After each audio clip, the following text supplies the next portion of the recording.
Hi, this is Dave Birkett, Lions beat writer for the Oakland Press, back with another edition of Lions Lowdown. The Lions started the season 0-1 with a brutal loss to the Atlanta Falcons in their opener last week, 34-21. Couldn't tackle, couldn't do much on offense, nothing really went right, not anything that anybody expected. But they opened their home slate of their schedule this weekend against Green Bay, and I've got 3 keys for the Lions on how they can win the game and maybe salvage the season. Number 1 is stopping the run. Michael Turner ran for 220 yards on 22 carries the other day. The Falcons just annihilated the Lions front 7. They just took it to them. And on the physical side, mental side too, the Lions missed a whole bunch of tackles. Looked like, and Falcons players even said that by the end of the game they got soft and it didn't seem like they wanted to be there anymore. So the Lions need to stop the run against Green Bay. Ryan Grant missed all the preseason with the hamstring injury. He came back and played Monday night in the Packers' win over the Vikings.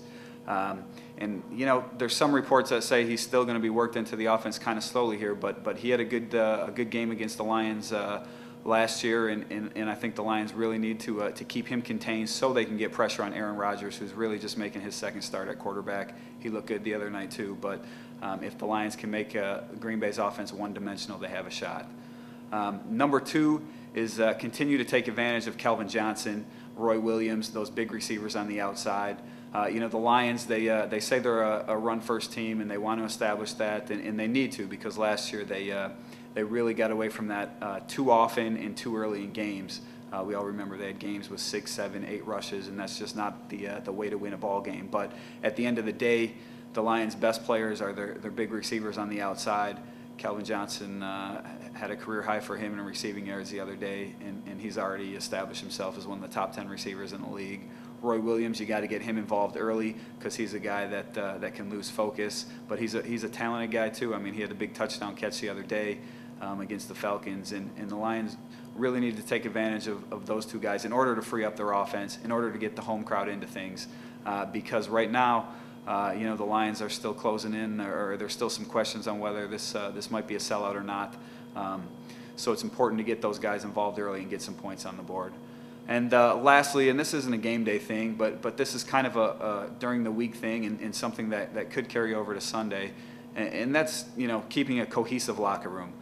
You know, Rob Marinelli said after the game Sunday that it was important, in his opinion, that players stayed together, that there was no bickering, no finger pointing. And on Monday he said, you know, make sure that we keep away the negative outside influences, and a lot of that is media and fan talk, you know, about another Lions, you know, losing record. Here we go again, same old Lions. And there's reason to believe that. I mean, it was an awful performance, and coming off the 1-7 finish they had last year, there's not a whole lot to be positive right now. But a win can change all that.